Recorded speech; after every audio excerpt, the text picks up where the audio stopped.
She breaks up with you. It's sudden, it's emotionally confusing. You're left spinning, replaying conversations, wondering what you did wrong, wondering how someone who says that they love you so much, that you're their everything, can walk away like you mean nothing. But then, just as suddenly, she comes back. Maybe it's days later, maybe it's weeks, maybe with tears, maybe with affection, maybe like nothing even happened. And suddenly, you're back in it. You're relieved, hopeful, but then it happens over and over again. I'm Lise Leblanc, therapist, author, and life coach, and today I'm talking about 7 reasons why a woman with strong narcissistic traits repeatedly breaks up with you. And stick with me till the end because I'll explain why this cycle is so addictive. Okay, so if you're still in this situation, please type the word stuck in the comment section below. And if you're already out and recovering, type freedom. Okay, so number one is the push pull breakup cycle creates emotional addiction. And it's powered by one thing: intermittent reinforcement. In plain English, you never know when love is coming or when it's getting ripped away. One day she's warm, affectionate, connected to you, you're her everything. The next day she's cold, distant, and breaking up with you. And that unpredictability doesn't weaken the trauma bond, it cements it, because when she withdraws, your brain goes into panic mode. Then, when she comes back, you feel an incredible sense of relief, and your nervous system gets addicted to this cycle as she trains your brain to see her as the solution to the pain that she's creating. So she becomes the high, the crash, and the fix. She idealizes you, then hurts you, then soothes you, then lights you up again, and repeat. And that's why you can't walk away, because you're addicted. Number two, she uses the breakup as punishment. So let's say you point out a contradiction, you set a boundary, or you just don't give her what she wants in that moment, and suddenly it's over. The translation here is: if you challenge me, if you don't give me what I want, you lose access to me. So now the cost of honesty is rejection. The cost of boundaries is abandonment. Of course, she eventually comes back once you swallow your truth and you learn the lesson fast. Appease her or lose her. So the breakup is like a shock collar. It trains you to avoid punishment by being compliant, not holding her accountable, not expressing your needs or boundaries, and allowing yourself to be trampled on. Number three, the breakup is a devotion test. Sometimes she doesn't break up with you because you did something wrong. It's just a test to see how attached you are to her. So she pulls the plug on the relationship and then watches your nervous system. Do you panic? Do you chase? Do you start explaining, apologizing, trying to prove yourself? Do you drop your standards and your boundaries? Do you scramble to fix it? Do you reward her with more attention, gifts, or promises? If so, she learns that distance makes you more submissive and accommodating.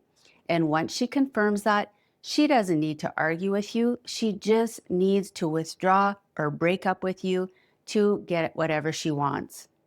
Number four, the breakup keeps you available while she keeps her options open. If she keeps breaking up with you but never fully disappears, or at least not for long, she's keeping you on the shelf for convenience because she wants access to you without any accountability. Now she can flirt, explore, get fresh admiration, date other men, and if things don't work out over there, she comes back to you without guilt. And if you question her actions, she has a built-in defense. We weren't together when that happened. So while you're waiting, hoping, and suffering, she's free to test her options without any consequences, knowing that she can come back anytime she's lonely, bored, dysregulated, or needs something. That's why this dynamic is so draining, because you're committing to the relationship, but not getting any stability, support, or safety in return. So here's the truth. If she can access you whenever she wants while claiming she owes you nothing, you're not her partner, you're her backup plan, probably one of many. And since she knows she can take you off the shelf anytime she wants, she doesn't need to commit or change. She already knows you'll take her back whenever it's convenient for her. Number 5, when the relationship starts getting real, a narcissist will often rupture the bond. So things seem calm, you're feeling connected, you start trusting it, and you relax a little. And suddenly she needs space. She can't do this anymore. She's not happy. It feels like a switch flipped. What's happening here is you're getting too close. And real intimacy requires emotional presence, reciprocity, true vulnerability, and accountability, all things a narcissist is not capable of. It means being seen, being honest, being consistent. It means repair. And for someone with strong narcissistic traits, that level of closeness can feel engulfing, suffocating, exposing, dangerous. So the closer you get, the more threatened she feels. And instead of leaning into connection and intimacy, she rejects it. Number 6, she starts associating you with the emotional pain she's experiencing. So this breakup doesn't happen because you actually did something wrong. It happens because you're present while she's in emotional pain. So she feels overwhelmed, ashamed, empty, anxious. And instead of recognizing that she's in distress internally, she looks for an external source to blame. And you're right there. So unconsciously, you become linked to her painful internal state. Now, being with you feels bad. It feels dangerous. And so she starts pushing you away, rejecting you, feeling repelled by you. So she ends the relationship to get relief from her negative emotional state that she's now associating to you. But then after a few days, the withdrawal hits. The drop in attention, validation, routine, emotional supply, and the comfort of knowing that you're there to meet her every need causes her to reach back out, not to repair what happened, but to stop the internal discomfort. Number 7, the breakup is used to reset the scoreboard. So each breakup acts like a psychological eraser.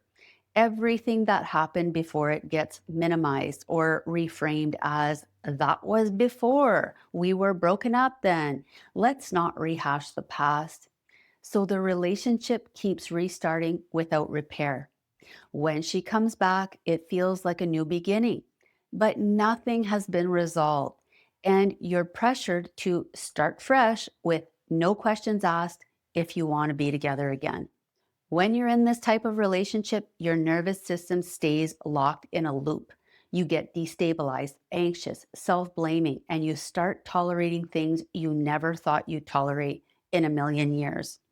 And you become neurologically addicted to the cycle. That's why logic doesn't work. That's why just moving on feels impossible, because this isn't just emotional, it's physiological. The way out is not one more conversation. It's not finding the right things to say. It's not being more patient, apologetic, or staying hopeful. Because here, breakups are emotional weapons. So the way out is seeing the pattern clearly and dealing with your addiction to this toxic cycle. And if this has happened to you before, then consider reaching out to a therapist in your area who specializes in narcissistic abuse. And consider my toxic relationship recovery program, which is designed to help you break the trauma bond, stabilize your nervous system, and rebuild your confidence and your identity. To learn more, just click on the link below.